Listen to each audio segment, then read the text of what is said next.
She was already standing on my porch when I opened the door, hands on hips, eyes sharp like she owned the whole block. "You can't just put that sign there," she snapped, pointing at the small blue disabled parking sign I had installed at the edge of my driveway yesterday. I kept my tone even. "It's a legal sign. I submitted the paperwork. I have the permit." She didn't care. Karen never cared. "No one approved this through the HOA, she barked. "You think just because you have a sticker you can start changing the neighborhood?" My legs ached from the morning therapy session. I leaned slightly against the doorframe and stared at her. "I'm a disabled vet. I need that space. I'm not asking for a favor." But she was already pulling out her phone. "Either you take it down, or I will." I should have known she meant it literally. That night, around 2:14 a.m., I woke up to a grinding sound outside. When I looked through my window, I couldn't believe what I saw. Karen with a hacksaw cutting down the metal pole like she was doing some midnight home improvement. I grabbed my phone, hit record, and kept silent. Let her dig her own hole. Tatter. Next morning I walked out like nothing happened. The sign was gone. Only the broken base remained. Before I could speak, Karen walked by with her little dog and a smug smile. "Looks like city workers finally came to their senses," she said. "That was it." I didn't say a word. Just nodded and went back inside. She thought I was done, but she didn't know about the cameras. She didn't know who installed them.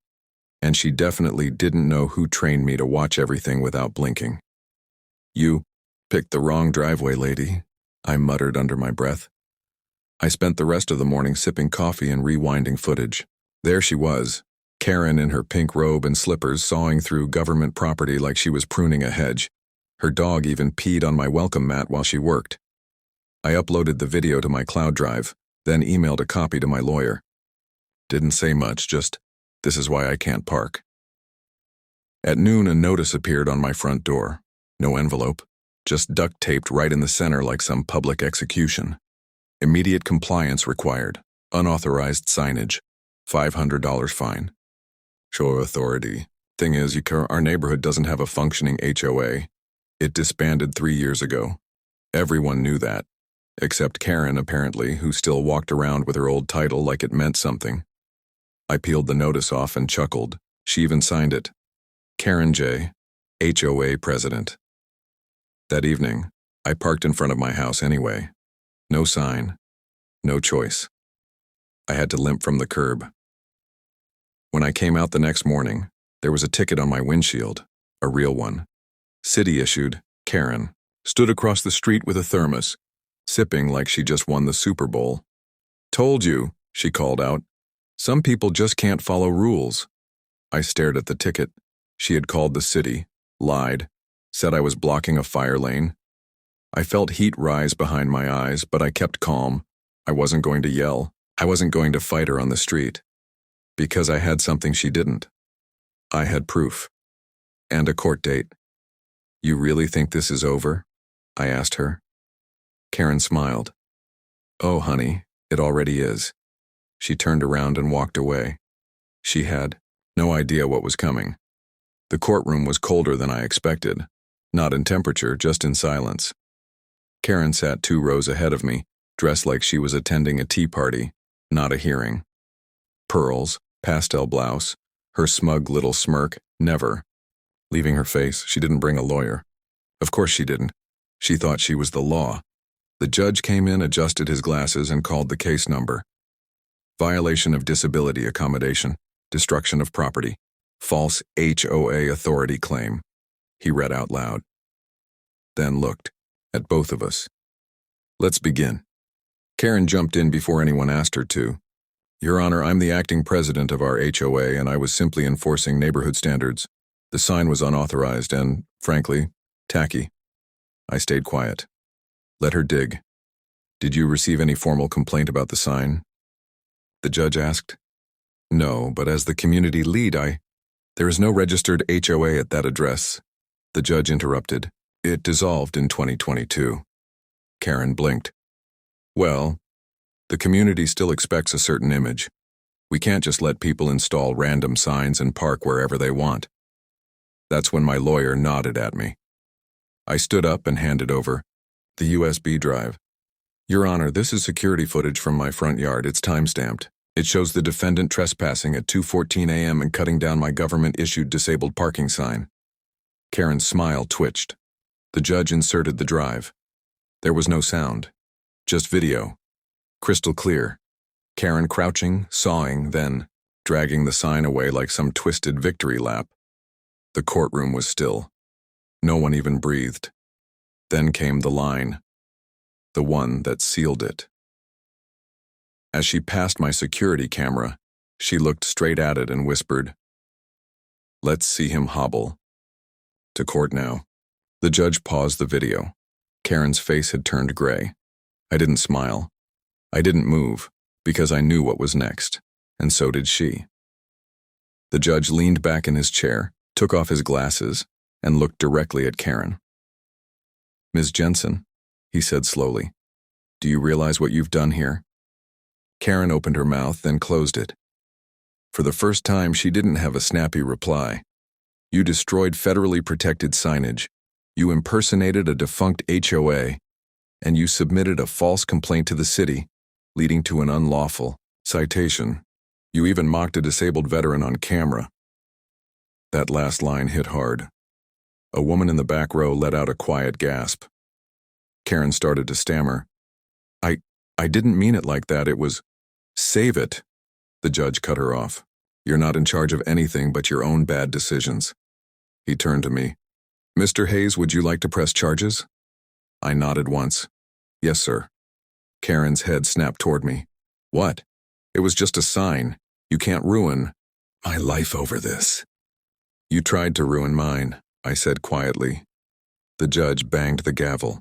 "Court will proceed to criminal charges for vandalism, impersonation of authority, and harassment. Ms. Jensen is hereby ordered to pay restitution, including replacement of the signage and damages for emotional distress."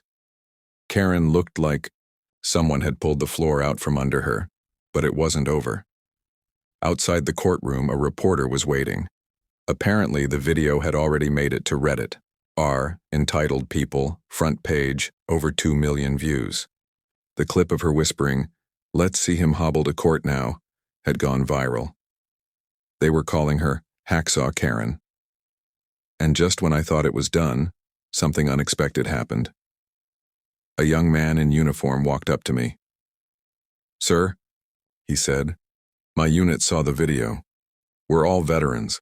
One of our guys uses a wheelchair too. We want to replace your sign with something better, reinforced, steel base." I smiled for the first time in days. "Thanks," I said. "But let's make sure it's tall enough for the next Karen to see from down the street." 2 days later, they showed up. 5 vets in full gear, truck bed loaded with tools, cement, and a custom steel sign that gleamed under the afternoon sun. It wasn't just any sign. This one had an American flag etched on the corner, bold white, letters and a thick base that went 4 feet into the ground. They didn't charge me a dime. Karen watched from across the street, half hidden behind her curtains. Her once perfect lawn now had a "for sale" sign leaning crooked near the mailbox. She didn't wave. She didn't dare come outside, because the neighborhood wasn't scared of her anymore. Word had spread.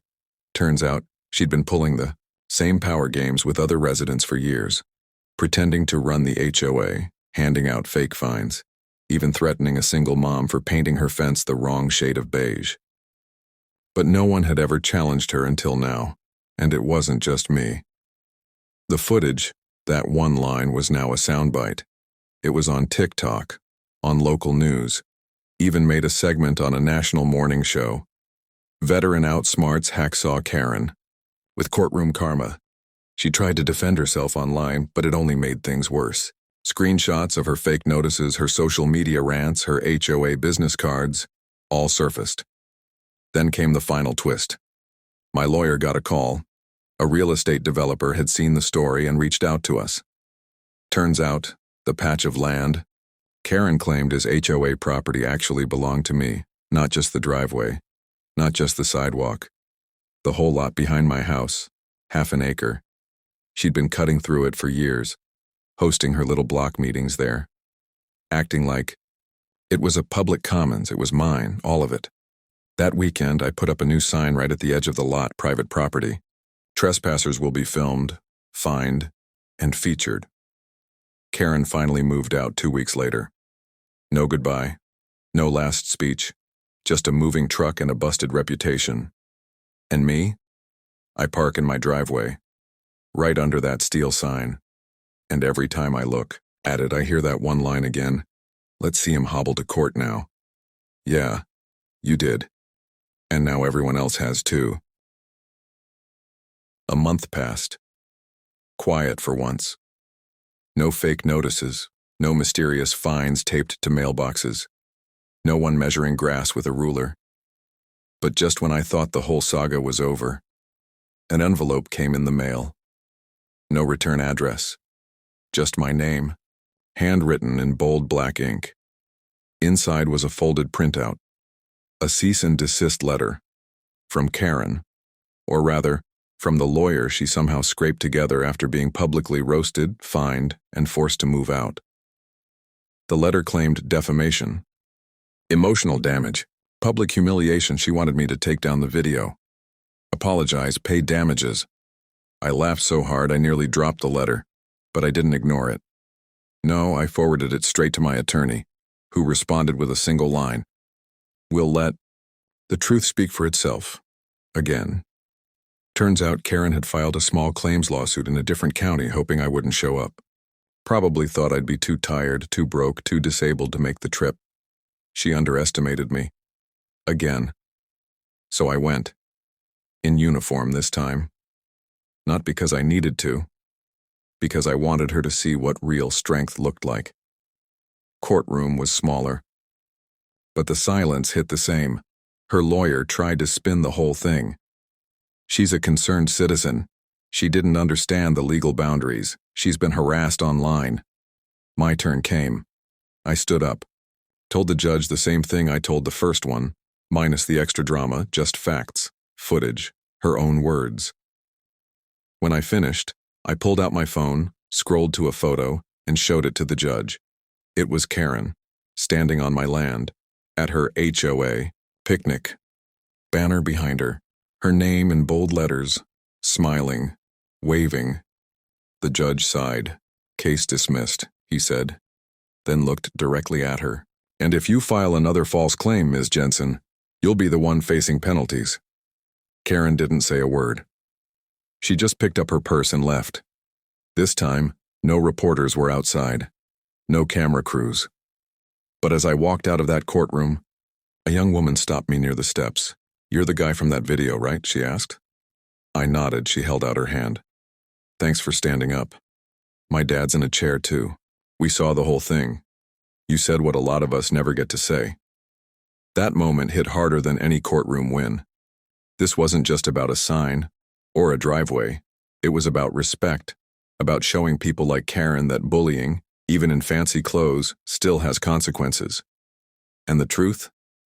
It always finds the light, even if you have to hobble it into court yourself. I thought that was the last of it. But Karen wasn't just a sore loser. She was a sore loser with internet access. A week after the second court case, a friend texted me, "Dude, she's on a podcast now." Sure enough, there she was, sitting across from some wannabe influencer wearing oversized sunglasses indoors, claiming she was a victim of a veteran smear campaign. "I was only trying to protect the neighborhood from chaos," she said. "People like him, they think a sticker gives them power. I was upholding standards." I didn't get angry. I didn't even finish the episode. Because while she was chasing pity, I was getting offers. The story had caught fire. A nonprofit that installs ramps and accessibility signs for disabled veterans reached out. They wanted to feature my story in their next awareness campaign. "We don't just want to fix a driveway," the rep told me. "We want people to see how often this happens, quietly, without cameras rolling." So we made a short video. Real footage, real stories. Mine was just one of many.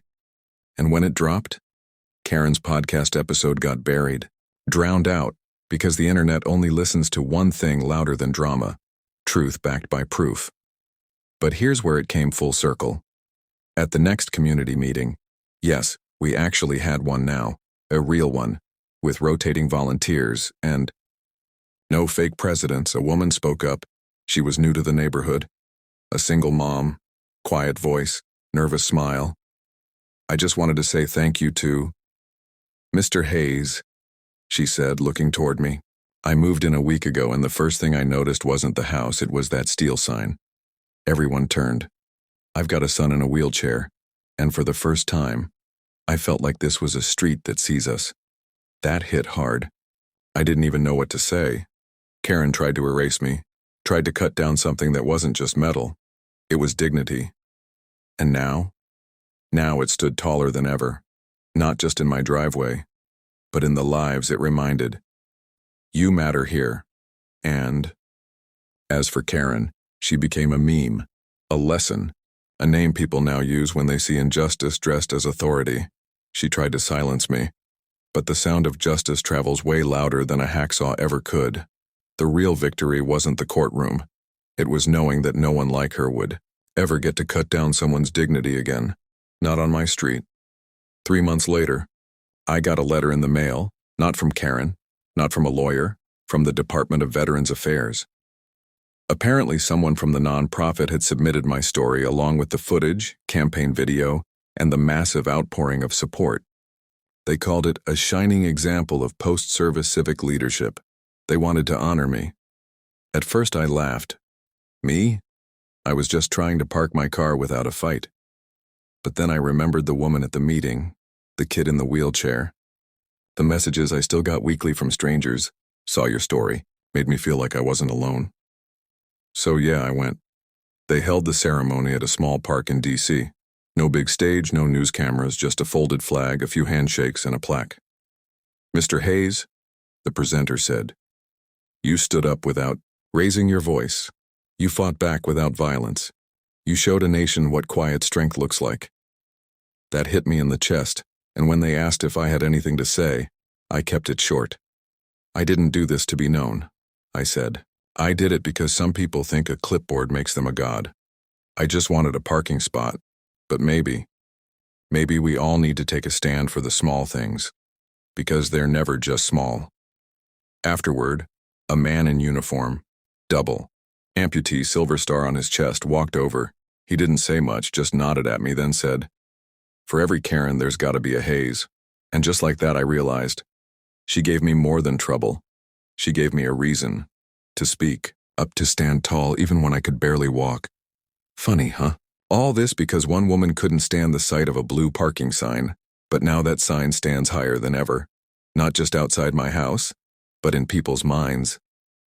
A reminder, you don't need power to win, you just need truth, and the courage to show it, and maybe, just maybe, a good security camera. Security,